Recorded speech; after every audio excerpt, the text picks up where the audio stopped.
네, 안녕하세요. 경매의 신 저자 우리옥션의 이성용 대표입니다. 오늘 제가 이제 말씀드릴 내용은요.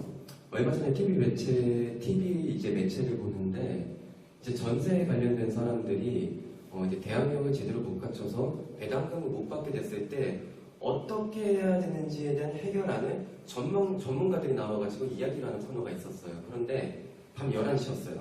보고 있는데 굉장히 화가 났어요. 왜냐면은 말이 되는 소리를 해야죠. 적어도 좀 변호사든 법무사 나발이든 TV 매체에 나와서 전 국민이 듣는 자리에서 이야기를 하려면요.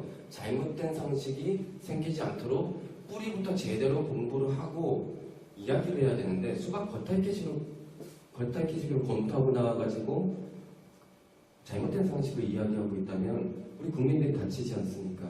그래서 이번에 이제 주택임대차 보호법 관련해서 우리가 전세 계약할 때 어떻게 해야 되는지, 무엇이 중요한 건지, 그리고 뭐가 잘못된 소리인지는 구별할 수 있도록 제가 오늘 말씀을 드릴 거예요. 그래서 칠판 한번 볼까요? 예를 들어가지고 이렇게 한번 해보자고요. 1억짜리 아파트가 있어요. 자, 1억짜리 아파트가 있는데 우리가 이제 전세에 들어가고 싶은 거예요. 그래가지고 우리가 8천만 원에 언제? 1월 1일 날 전세 계약을 했어요. 예, 계약을 하고요. 잔금 납부 날짜에 맞춰서 잔금을 집어넣겠죠. 그때 중개업자들이 항상 뭐라고 얘기해요? 전입신고하고 확정일자가 투라 그러죠. 얼마니 이야기하면 전세권 설정하는 게 아니고요. 임차권이에요. 주택임대차 보호법상으로 보호받기 위한 임차권을 보증금만 넣는 형태로 하는 거라고요. 월세 없이. 그러니까 뭐 어떻게 하는 거예요? 전입신고하시죠? 확정일자를 갖춘다고요. 그런데 중요한 건 말이죠. 여러분들이 계약을 할 때 여기 아파트 소유자가 대출을 안 받고 현금만으로 이 집을 사서 보유하고 있었다고 하면은 별 문제가 안 생겨요. 전세가가 너무 높지 않은 이상은. 그런데 대부분 대출을 받았다 온단 말이죠. 그럼 대출 금액이 굉장히 중요해요. 왜? 만약에 여기에 대출을 받은 게 있어요. 근저당을. 언제? 여기는 지금 날짜를 조금 추정할게요. 1월 10일로 하고요. 이 근저당권 설정 날짜가 1월 1일이에요. 여러분들보다 앞섰죠? 선순위죠? 선순위 근저당이에요. 이때는 나중에 경매 넘어가잖아요. 소유자가 잘못해가지고. 그랬을 때 이 근저당 대출 금액부터 먼저 배당해주고 낙찰 대금해서 그 다음에 여러분들의 보증금을 배당해준다고요. 뭘로? 이 확정일자로. 그럼 전입신고는 뭐냐고요? 대항력의 유무를 따지는 거예요. 대항력의 유무. 대항력이 있느냐 아니면은 갑자기 무자 쓰는 게 기억이 안 나네? 죄송해요. 오랜만에 강의를 하니까. 아무튼 대항력의 유무를 따지는 건데 이게 무슨 뜻이에요? 내가 경매에 넘어가서 이 물건이 경매에 넘어가면은 새로운 낙찰자가 생기죠.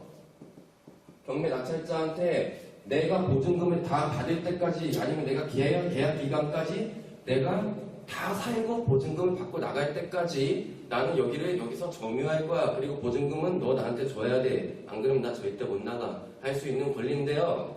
이 전입신고 날짜가 선순위 이 근저당보다 빨라야 돼요. 빠르게 못하면 전입신고는 최우선 나중에 말씀드릴 거지만 최우선 변제 금액을 받기 위한 하나의 조건으로서는 충족될지 몰라도 대항력이 없어요. 전입신고 날짜가 대항력의 유무를 따지는 건데 선순위 근저당보다 빨라야 된다. 이 기준을 반드시 알고 계시라고요. 그래서 보자고요. 말소 기준 권리라고 하는 거예요. 지금 이 근저당권은 말소 기준 권리예요. 그러면은 말소 기준 권리니까 말소 기준 권리보다 후순위 권리자들은 임차인뿐만 아니고요. 모든 권리자들이 전부 다 소멸해요. 경매 낙찰자가 인수하지 않도록. 그러니까 여러분들도 이 애가 말소 기준 권리가 될 것이기 때문에 내 전입신고가 후순위이기 때문에 대항력이 없다. 이런 논리를 항상 뿌리 잡으셔야 돼요.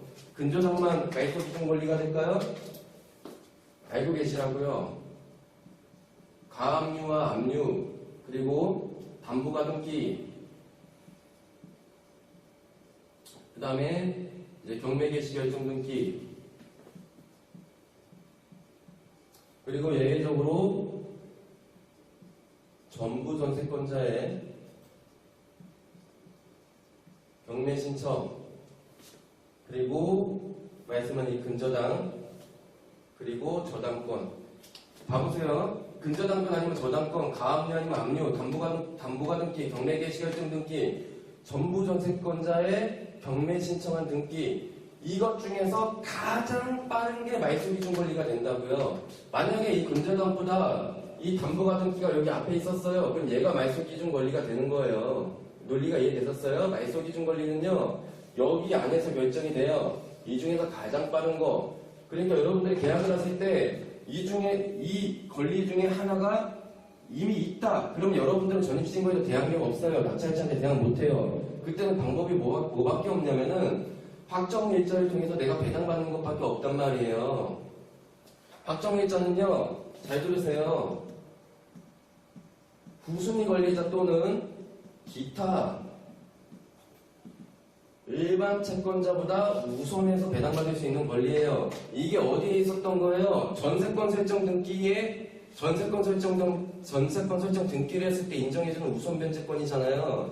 그런데 옛날에 소유자들이 전세권 설정 등기를 잘 안 해줬어요. 그래서 임차인들이 많이 피해를 보니까 만든 게 주택임대차보호법이고요. 특별법인 거예요. 무슨 말인지 이해가 되셨죠? 후순위 권리자보다 또는 기타 일반 채권자보다 앞서서 그러면 무슨 뜻이에요?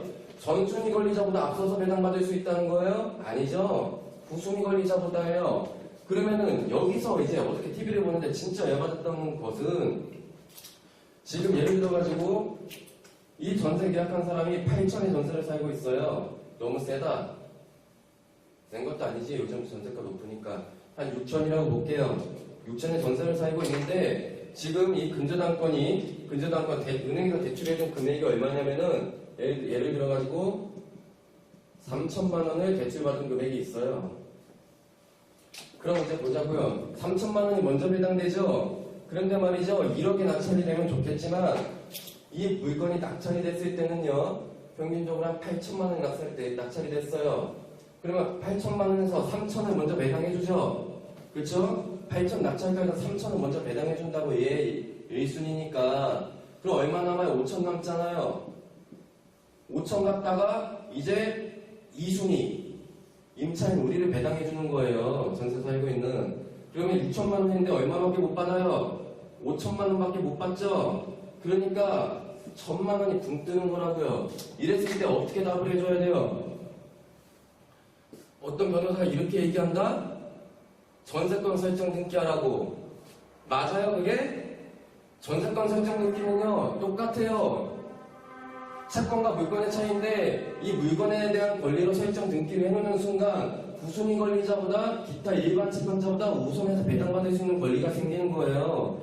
여기서 이렇게 바뀌면 말이 되는데, 선순위 권리자보다 기타 일반 채권자보다 먼저 배당받는다. 이러면 전세권 설정 등기를 해도 돼요. 그런데 똑같다고요. 그 후순위라고요. 그럼 나중에 아이고 어떻게 TV 보고 나서 전세권 설정 등기 하라네? 하고 이제 와서 이때여갖고 한 5월 1일날 한다고 해보자고요. 뭐를? 전세권 설정 등기를. 의미 있어요? 대항력 있어요?